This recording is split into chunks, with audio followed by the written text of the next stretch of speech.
Hey, and welcome to futurethinkers.org, a podcast about the evolution of technology, society, and consciousness. I'm Mike Gilliland.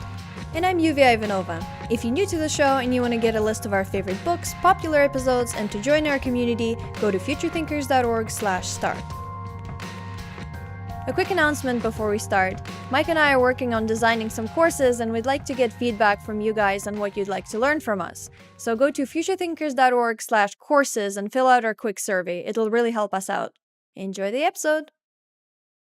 Hey guys, welcome. So today we're going to do a little bit different format. We're going to just be having a conversation between us. We don't really know what we're going to talk about today, but we figured it's just kind of been a long time since we've had this like open format discussion. So why don't we start with talking about what's been most exciting or what's new? Like we just got back from this trip to Berlin. We both gave talks. I talked about anti-fragility. You talked about Collective consciousness. Yeah. And collective intelligence emerging in groups of people. Yeah. And I noticed that this kind of meme emerged at the conference. By the way, it was called DGOV, and it was about decentralized governance. It was Distributed governance. Yeah, that's right.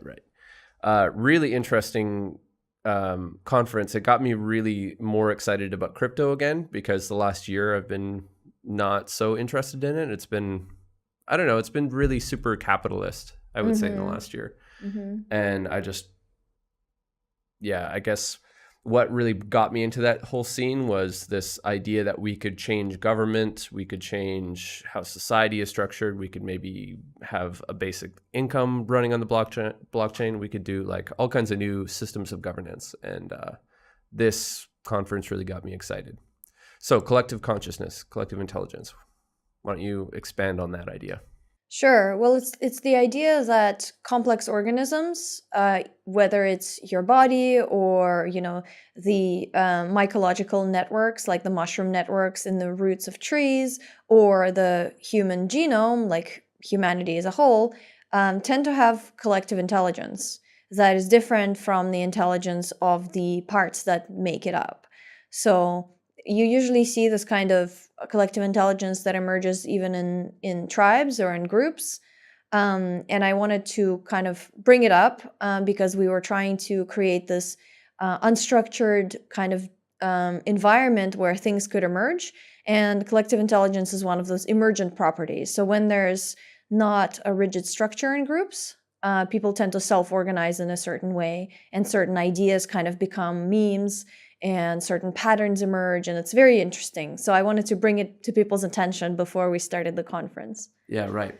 So we noticed a lot of different kind of collective intelligences emerge over time at the conference, and then separately, when there would be the after party, and then we had a second conference we went to, and there was kind of these different emergent phenomenon. And I noticed a few ways that were very interesting, where people were trying to overstructure the conversation and kind of really establish like meta principles that seem to put limitations on collective intelligence emerging. And what do you think that was? I know you noticed the same thing, right? Yeah, well, I just noticed that and this is partially because the organizers were specifically trying to bring people together from different areas of expertise. And sometimes those people didn't speak the same language, not literally that, they all spoke English, but they didn't speak the same terminology. And they didn't come from the same ideological background. So sometimes it was really difficult for those people to communicate. And they each thought that they had the objective view, and they were trying to kind of get the other person to adopt their framework or see the world in their way. And they were just sometimes talking past each other. And it was really interesting to see this because we were all gathered in the same place under the same kind of banner of distributed governance and trying to work for the betterment of humankind. And yet people still couldn't agree on some really basic definitions. Even like there was a heated debate on what decentralization means or distributed governance means, or whether we should even have decentralization. And people couldn't agree. Mm-hmm. Why don't we give that a definition, actually, for people who aren't familiar? Distributed governance. Well, so that's the thing. I don't think that there's one central definition. Yeah, we actually really struggled. Like we had a little focus group to try and figure out what it meant and what was the minimum requirement of having a decentralized governance structure. And it was the DAO, actually. We were talking about different decentralized autonomous organizational structures and what is the minimum viable DAO. And I thought that was quite interesting. We ended up having a lot of conversations about DAOs, and essentially it was like a group of people trying to come together to make decisions without a hierarchy and also manage funds. That was essentially the definition. Mm-hmm. Yeah. So they're trying to make up, like, they could either be making up laws or kind of trying to accomplish a goal and trying to distribute funds or use funds to accomplish that goal. And did you guys come up to a definition of what is the difference between decentralized and distributed governance? Well, I think it was more of a PR decision, actually, to want to stop using the word decentralized, because it implies there's something wrong and that something needs to be deconstructed. Distributed is just like, I don't know, it's not as negative in connotation, I think. Essentially, that's what I took away from that. Okay, so what else have we been thinking about? Well, you talked about anti-fragility, and your talk was quite controversial in some ways. Yeah, I saw a lot of people kind of shifting in their seats after that one. It's basically taking what Nassim Taleb from Anti-Fragile and Jordan Peterson in his various talks and books what they've talked about people needing to be resilient and anti-fragile and be exposed to the environment in order to build up immunity. So it's essentially, you can use the immune system as an analogy for anti-fragility across the board. A system that benefits from exposure and chaos and actually becomes better. So humans, through evolution, through our immune systems, we're very anti-fragile, but there's been this whole movement starting basically in the 1980s that made parents basically overprotect, helicopter parent their kids. Like, our generation was one of the first ones that was done to. And then, subsequent parents after that became even more protective. And now we have this university crisis where even like dangerous ideas or like conflicting ideas are not allowed to be discussed. There needs to be like safe havens where you can be protected from ideas that might trigger you. And so anyway, I brought this up and I saw a lot of kind of very lefty people getting really uncomfortable. But I was really impressed with how people came up and talked to me afterwards and were very open and I just kind of treated them with compassion and tried to figure out like what their sticking points were. And we got somewhere. Actually, in almost every single conversation, we got somewhere. There was just the one conversation I kept trying to have with one person in particular where it seemed like they were just very consumed by this ideology that like, it's essentially identity politics. Like, he had this idea that men are just inherently evil. They've always been evil. The patriarchy is like destroying all of civilization, and men as a gender deserve to compensate everyone, white men especially, compensate everyone for the last several hundred years. And I just could not get through on that. Like, but what was your opinion? You were there for all those conversations too. Mm-hmm. Yeah, well, to me, it just looked like ideological possession, as Jordan Peterson calls it, where somebody is not able to see past their own framework that they've been indoctrinated into. Yeah. And because it's funny, because on one hand, his framework teaches him to be tolerant to other people and kind of inclusive, but at the same time, and non-hierarchical as well, but at the same time, he was acknowledging that there is a hierarchy, that men have it better than women or people of color, and that they needed to compensate everybody else for it. So it was this really weird kind of mismatch. Mm-hmm. Yeah. And then he got us talking on the walk home from that night about the corruption of sense-making and sovereignty. So using Jordan Greenhall's version of sovereignty, it starts with perception, your ability to take in inputs, right, from your environment. And then there's sense-making, where you actually can process that information, make a decision about it. And then there's agency, where you can actually take action in the real world. And we were discussing this on the way home, that ideologies can corrupt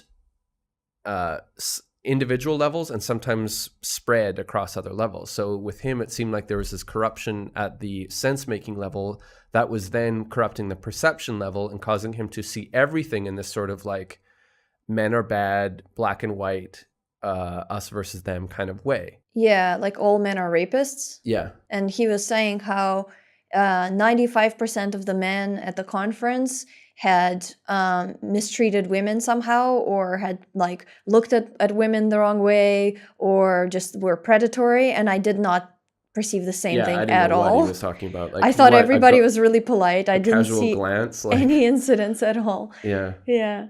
But yeah, that discussion did really get us to kind of dive in deeper to the sense making or the sovereignty kind of subject matter. And also because we're trying to make a course right now, we've done a bunch of surveys and like kind of polled you guys about this. And so sovereignty has come up quite a bit. And this has been something we've been researching, having like, kind of lived this very sovereign lifestyle for so many years.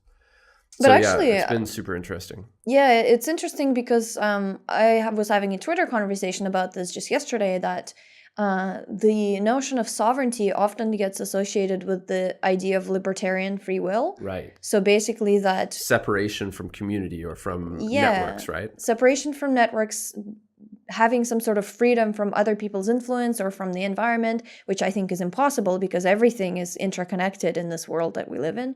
And so I actually had to kind of explain that that's not what this sovereignty framework means. It means more about having clear awareness of what's going on, and then being able to be flexible in how you make sense of it, like being able to apply different frameworks, and recognizing that no single framework is going to be accurate, and to seek the truth and to, to make sense of things and to see other people's perspective, you're going to have to use multiple frameworks. Yeah.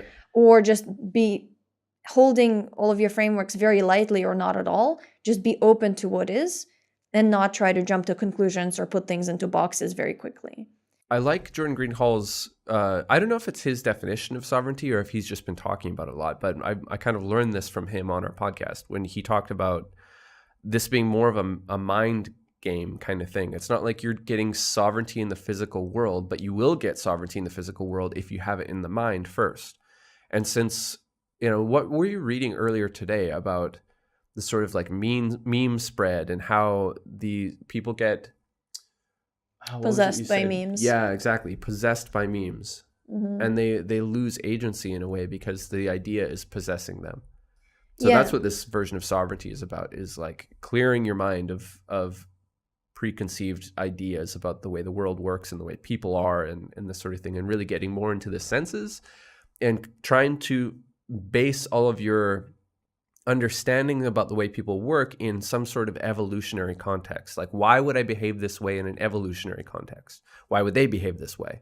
Mm-hmm. So that would be on the sense-making level if you're using the evolutionary framework, which is really useful, I think. Yeah, but I think it's still a sense-making level. Like it's still on the second level, because you're filtering in your raw inputs through this idea of why we might have evolved to be this way. Yeah, which is in itself a story because we don't really know. Yeah, we don't. But I do think if you investigate this enough, you can be fairly accurate. Like a lot of, any scientist out there who's studied natural sciences and evolution and made any progress, like broke through and made new ground, has had to do exactly this kind of thinking. Like, why would we behave this way? Come up with a hypothesis, test the hypothesis. Mm-hmm. So, I think a lot of the way I've been thinking about this, without reading a lot of books on the subject, have actually kind of proven to be quite accurate when I've gone later on and read about this, especially after we started reading Sapiens, Homo Deus, Sex at Dawn. Mm-hmm. It's like a lot of the ideas that we had about the way we are as evolved primates really seem confirmed from those books. Mm-hmm. Yeah, I think that if you were to choose any kind of framework for evaluating people's behavior, then the evolutionary framework is one of the most useful ones. Right. Because it takes into account our ancient nature and not just some sort of, mechanical ideas about how the mind works, which were quite popular in the 20th century, like behaviorism, that just looked at people's behavior and assumed that they were rational agents making decisions instead of, running on instincts and 4 billion years of biological conditioning. Right. Yeah, the meme thing is interesting. You brought that up. Somebody sent me this long article about the Memetic War that is happening right now. And this person actually, they must be influenced by Jordan Greenhalgh's work because they were using a lot of the same terms. So in this article, the guy was talking about how there's a Memetic War happening right now, and there were certain factors that influenced the war, and it's a war of ideas, basically. Memes are condensed ideas, and they're ideologically based. So they kind of presuppose a virtue ideal, and then on the opposite end, something that is considered a perpetrating action or value. Okay, so it's very us versus them, isn't it? It is, yeah, it's very tribalist. Yeah. This is where I see this whole thing not working. Like, it doesn't matter if you have the best idea in the world. If it doesn't include people who completely disagree with your idea, then there's going to be conflict inevitably. Like, yeah, it's like trying to smooth out human nature to be uniform, like communism or something. But actually, one of the points that he starts this article off with is that in earlier times, there were more uniform consensus realities that people existed in. For example, before the 19th century, Christianity for a long time dominated as a kind of a framework that most people existed in. So people had a shared idea of morality and purpose and virtue, and it was unspoken. So people could operate, people understood each other on this level. But in the 19th century, this became to break down as more capitalist and utilitarian ideas took over, and more rationalist ideas, secular understanding of the world. And Nietzsche commented on this when he said God is dead. He wasn't saying this is a good thing. He was saying this as like there's been this loss of kind of the moral fiber that Christianity upholded, for better or for worse. And he believed that this would lead to more and more nihilism. And actually, contrary to popular belief, that he didn't think that this was a good thing. He's just saying that this is what's happening. Yeah. And so this article actually points this out, that this has in fact happened, and people have reached extreme levels of nihilism because this moral fiber of culture has been eroding for so long.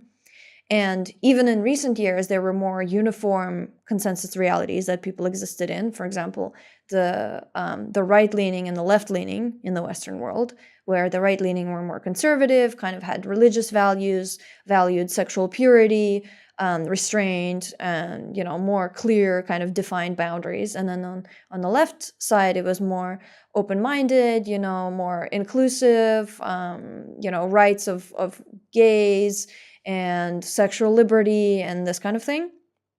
And in recent years, even that has been eroding.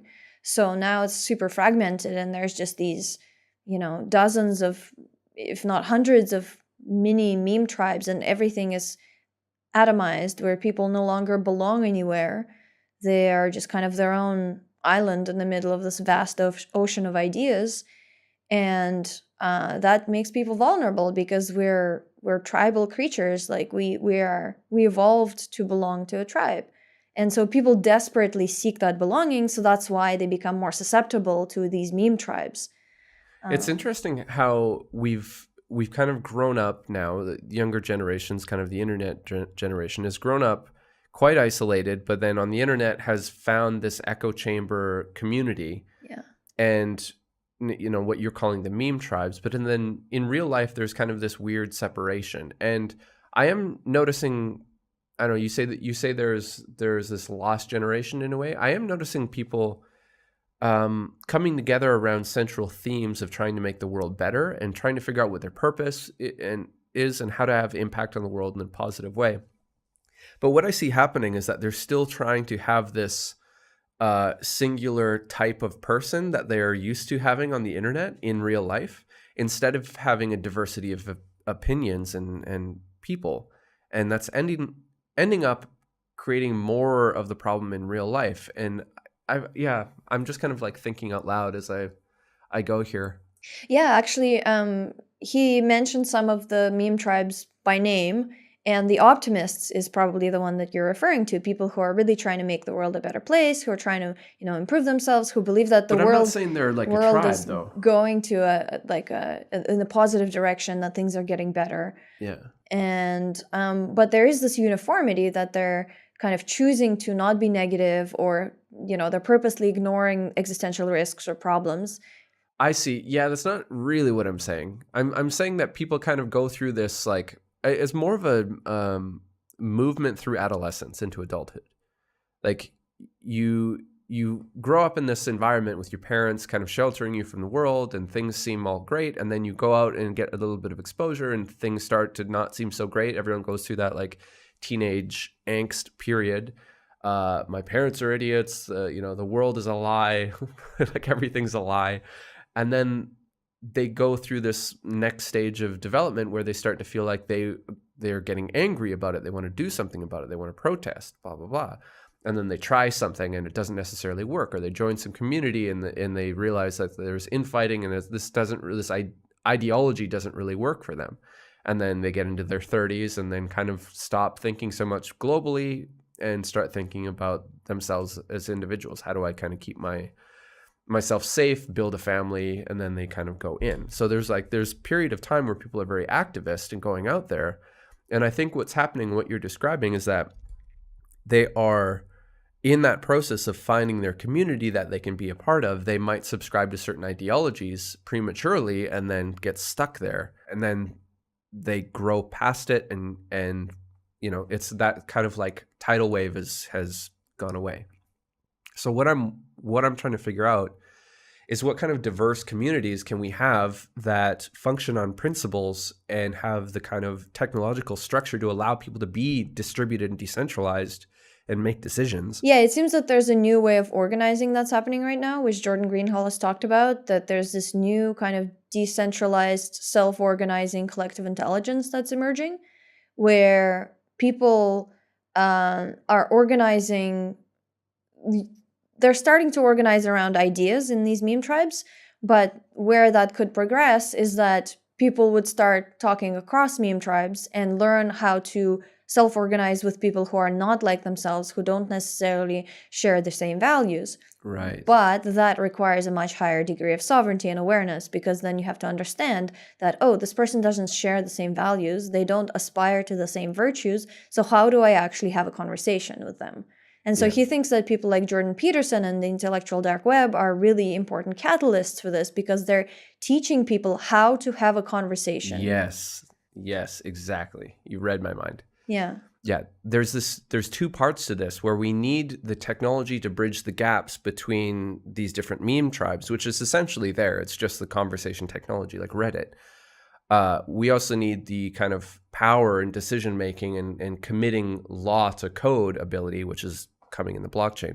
But then the second thing is that we need this ability to converse properly and be sovereign from our definition of sovereign individuals who are thinking and making sense of the world from their individual perspective and adding value to the collective by having their own independent sense-making ability. And that's why I think Jordan Peterson in that, like you say, the intellectual dark web are doing such a good job.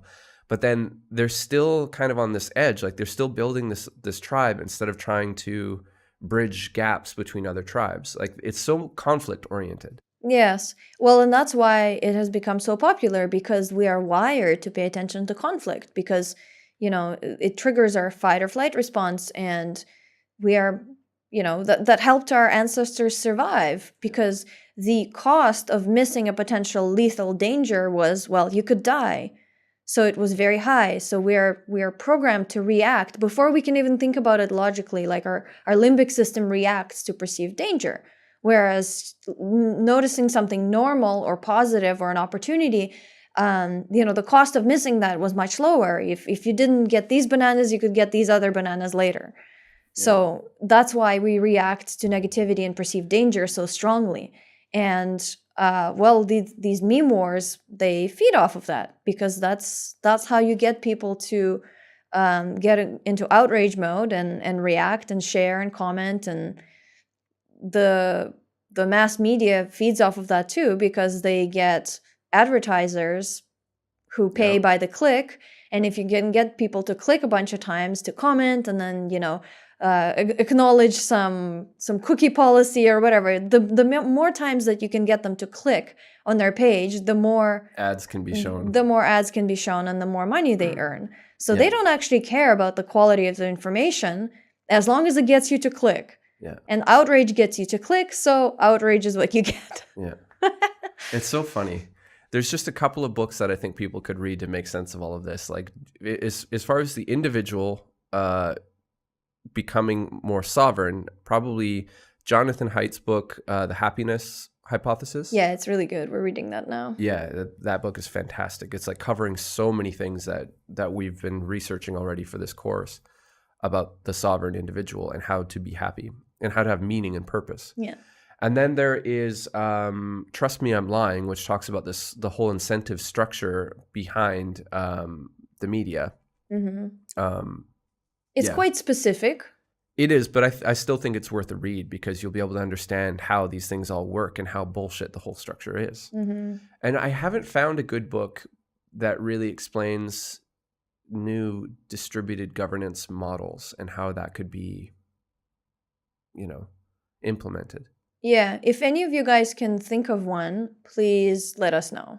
Like I've been reading, I've been trying to find books on this. I've read Heather Marsh's book, Binding Chaos, but it's very from this like lefty kind of, a lot of it seems very unsubstantiated, like her claims, a lot of opinion in it. So I'm not really sure that works, but she does have a bunch of principles based off of stigmergy, which is the organizational principle of ants and bees, hive insects that I think are interesting, but just, there is something I noticed from all the conversations we had at DGOV that there's something that's not properly taking place, which is natural hierarchy, where there is a hierarchy that makes the tribe function, makes the small group or medium to large size group function in a fast and efficient way. Emergent hierarchy. Yeah, and kind of disrupts and destroys emergent bureaucracy. Because that's one thing, when we try and make everything completely flat, bureaucracy just rises. Yeah. Because we're trying to give equal value to everyone's opinion as if everyone's opinion is equally valuable. It's totally not. Some people are smarter. Some people have more ability in some ways and should be able to offer that and have like a higher status to be able to cut through the noise and offer their opinion in order to help the collective. So we need a proper way to have hierarchy that also manages tyrannical kind of emergent people who would take over and dominate. And then this brings up another conversation we had over the week about dominance. Maybe we can get into that. But basically, I think what we're not acknowledging is that in tribal society, when someone became dominant in a way that was not good for the tribe would take him out, right? If he was, overly aggressive or not letting other males mate with the females, then he would be beaten to hell and then either killed or just fall off the ladder altogether. In our society, we don't have that. We don't have the protection mechanisms to keep people from climbing that ladder and stepping over everyone on the way up. Yeah. Because they can just either move to a different community altogether, or they can elevate themselves and kind of build a wall around the rest of society and still have access to all of, the resources, the mates, the opportunities that if we were in a smaller kind of more equal tribe, they wouldn't. They'd get beat to hell, right? Yeah. So in this situation, someone brought up dominance in DGOV and said to me, dominance is just flat out bad across the board. And I was like, well, that's not really true. What if someone is very dominant in the conversation? How do you beat dominance? You beat it with a higher and smarter level of dominance. So if someone is kind of dominating the conversation, being a bit of a dick and not letting people who are quieter have an opportunity to speak, someone else who can be dominant would say, look, man, you're not letting these people speak. Give other people a chance. Shut up for a second. Maybe in a nicer way, but that would be an equivalent or higher level of dominance that would be completely necessary and beneficial to the tribe in that category. Because you cannot police people, you cannot stop them from doing that.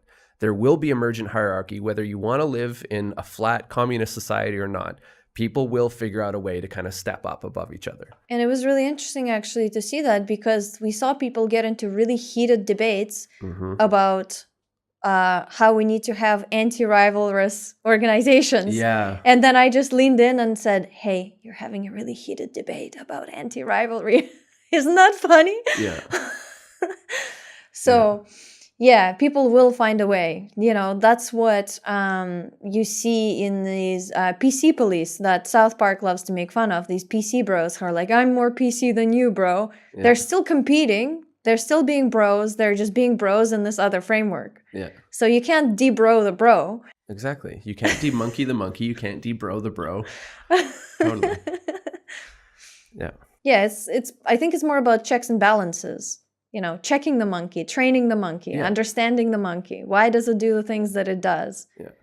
And we've been discussing psychopaths a bunch lately too. And we've been discussing that for years. And that's something that's super interesting to me, because I can imagine a lot of utility for the psychopath in a tribal society or in even many modern contexts. Like, you don't want your doctor or your surgeon to be super emotionally involved in your well-being as he's cutting into you, like into your emotional well-being. He should just be focused on the task at hand, be a scientist, not get emotionally overwhelmed.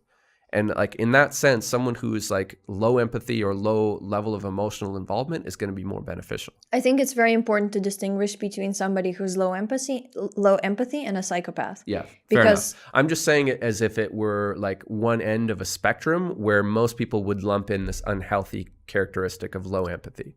Like, everyone, this again at the conference, people were talking about how there's like logic brain center, or what was it? Left brain centered people? I think it was like cerebral and heart centered people. Right. So people who will act out of their emotion, or people who will act out of their intellect, and saying that we need more of a balance. And I was making the argument that we actually need a separation of the order. So people who are kind of heart centric, whatever that means, should be kind of setting the goals. What do we want to achieve? And people who are more logically minded should be building upon that, rather than like taking turns going back and forth. It doesn't really work in this like debate structure or this kind of group emergent phenomenon structure. Do you know what I mean? I don't necessarily agree, but I understand what you're saying. How do you disagree? I do think that it's really valuable to have conversations with everybody involved and then see what emerges out of that. And then, you could set different people on different tasks. But I do think it's important to get everybody on the same page first. Yeah. Is that possible? I mean, you kind of want people to be diverse and have differing opinions. And if you kind of flatten everyone out so they're on the same page, is that really the best solution? Yeah, so this is tricky. And this relates actually to what we were talking about before, that a couple centuries ago, people had a common consensus reality with a morality structure, a meaning structure, a purpose structure. Right. Where they all agreed on what overall, they all agreed on what is good and what is evil, what we want for society, what we don't want, like what you should aspire to, what are virtues and what are flaws. Would you say these are quite compartmentalized? Like, you have this one area that doesn't really interact with another area, like maybe family or and work and kind of religion? No, I'm saying this as an underlying structure that society was based on, where religion was this kind of moral structure. And now that has crumbled. So now people don't have a consensus reality where they all believe that in the same virtues and in the same goods, etc. So this is why I'm saying that, because people, otherwise, if you don't talk about it at first, people will have their assumptions about what is good and what isn't. And this emerged when we were talking about the values of DGOV. Like, there was one brainstorming session where people were talking about what are the values that DGOV should encompass. And it became very obvious that people had really different ideas about what made a good society. And there was a pattern about really cerebral people and really kind of heart-centered people. And they had completely different values because the, let's say, heart-centered people had values like equality, camaraderie, empathy, trust, these kinds of very human values. And then the cerebral people had things like efficiency, system integrity, Anti-fragility. Anti-fragility, yeah, things like that. And we ended up with these two clusters of values because people were putting post-its on the board so that we could just get at a glance an idea of where everybody was at. And yeah, these two clouds emerged of these completely differing values. And it was really interesting because after this exercise, each person had to choose 3 values that they most agreed with and 3 values that they most disagreed with, and put a red or a green dot on the ones that they voted for or against. And it was interesting because some of the really cerebral people, or the people who are kind of libertarian leaning, very freedom focused, really hated on some of these kinds of solidarity ideas, which are more about group cohesion rather than your own individual freedom or opinion. And vice versa, some of the more heart-centric people were kind of not super keen on some of the libertarian leaning ideas. So this is what I'm saying, that if you don't have the same assumptions about what is good, what is good, what is true, what is beautiful, then how do you build anything together? And I think this is a question that's really important to think about. Do we actually have to get everybody on the same page? Because that's not possible, especially in this fragmented society that we live in. Or do we have to get people on the same page, like per project? Like, for the sake of this project, we're going to choose these values and this criteria. Or do we just operate in this kind of everybody has their own opinion, postmodernist, patchwork way?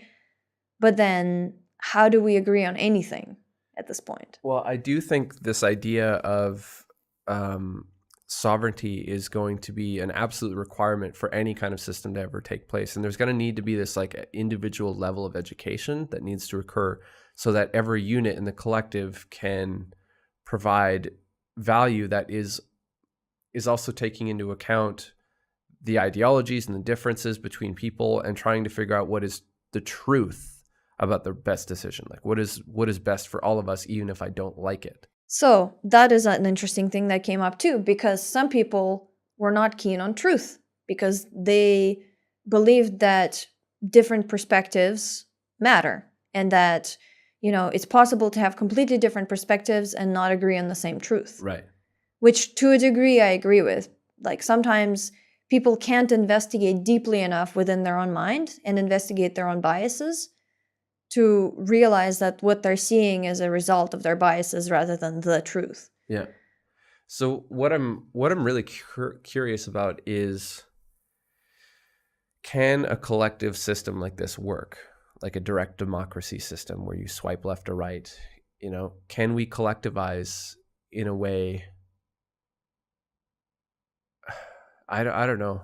I'm not sure about it. I don't know there either. Needs to be there's a dichotomy here. There needs to be this hierarchy where people who are really deep into the system or deep into their own narrow field need to be able to have a higher weight in their voting or power, than people who can't investigate as deeply, right? Right. People with some sort of merit should be able to participate more. Mm-hmm. Yeah. And then there's also the question of, in a direct democracy, well, how do you prevent, I can't remember what the term is, but the tyranny of the masses or tyranny of the majority? That's right. So, meaning where like the 51% will just completely destroy the 49%, Yeah, and if they have completely opposing ideas, for example, like the left-right dichotomy in the States, like you're either, pro-life or pro-choice, like that is not an issue where you have gray area. Well, there's some, but Yeah. like it's very consequential whether the laws go one way or the other. Yeah. So how do you decide on these kinds of issues? And this goes down to what values you hold, because that determines how you see the issue. So do you not think that there is some sort of new emergent value system that's already taking place? I feel like there is, but that it's this like, in a way, naive optimism of young people who go out into the world and see that some things are messed up, but I want to make a difference. I want to affect it, who then get co-opted by different ideologies and then stop having sovereignty and ability to make decisions for themselves. The only thing that I can think of, and this actually kind of became an emergent meme throughout the conference, is the idea of omni-thrive. So that means that what is the optimal emergent system in which every subsystem at every level can maximally thrive and have maximal aliveness. So that includes people, that includes animals, that includes plants, that includes ecosystems and societies and kind of greater beings, that includes the biosphere as a whole. So what is an arrangement where all of those things maximally thrive? And so that doesn't imply that you can't consume animals, for example. That doesn't imply that every single animal, can't be eaten. It just means that there's some sort of balance. Right. Like it's an idea. We're taking a whole systems approach. Whole systems, yeah. So, in a natural system, the lion still eats the gazelle, but not to the degree that the gazelle goes extinct. Yeah. Yeah, very complicated. I'm interested to join some DAOs and figure out like how these emergent decision-making processes work. And I'm interested to report on this in the future on Future Thinkers. And I think actually we've talked about this, maybe interviewing a DAO. So if you guys think that would be interesting to do at some point, we might interview like a collective and try and see if a collective emergent intelligence results in an interview. That could be interesting. Anything else you want to leave people with before we go? So I guess we've just kind of thrown a bunch of ideas on the table and talked about some of the things that have been in our mind. Check out the show notes because there will be lots of references, I'm sure. Yeah, actually, that's right. We'll throw a lot of stuff in the show notes for this one because it's just been a lot of time since we've actually had the chance to sit down and discuss what's been going on and put all these different ideas we've been thinking about in one place. So, yeah. And if you guys think that any of these ideas are particularly interesting that you'd like us to do a full episode on, please let us know. Yeah. And so we've kind of talked a little bit critically about DGOV, but we're definitely going to the next one. It was an amazing experience. Like, it's just interesting to see the different perspectives kind of come together and clash. That was, for me, my favorite part of the whole thing, the clashing. Oh, I will take that over groupthink any day. Yeah, for sure. So it was I an loved experiment. It was an experiment. It was an experiment in putting a bunch of different people together and seeing what emerges. Yeah. And I think that at the end, actually, one really cool thing that I saw at the end is that people changed their minds. They did. They really did. A lot of people, it was really impressive to see. Like I kind of, with us being a little bit isolated and kind of in Bulgaria and just like every once in a while stepping back into the West, I really had this idea from the internet that people were going to be locked into their ideas and like really not willing to participate in conversation and debate and change their minds. And that totally was not the case at this conference. It was awesome. I was so impressed. Yeah. What else? Anything else? I think that's probably it. Cool. All right, guys. See you in the next one. See ya. Thanks for tuning in to Future Thinkers. For all the books, resources, and mentions from this episode, go to futurethinkers.org/87. And if you want to stay up to date with our latest episodes, blog posts, or news from Future Thinkers, join our mailing list at futurethinkers.org/mailing list. To meet like-minded people, join our Future Thinkers Discord community. Go to futurethinkers.org/discord. Don't forget to subscribe and hit the bell icon to get notified of new videos. You can also follow us on social media to stay connected. If you'd like to get a t-shirt like the new Make America Think Again, go to futurethinkers.org/store. If you like what we do and you want to help us make more podcasts and videos, consider donating or becoming a patron at futurethinkers.org/support. Also visit our sponsor Qualia and use the coupon code FUTURE to get 10% off your purchase. This episode is brought to you by Qualia, a nootropic supplement that helps support mental performance and mood. To get 10% off, use the code FUTURE at checkout. And to learn more about neurohacking, visit futurethinkers.org/neuro.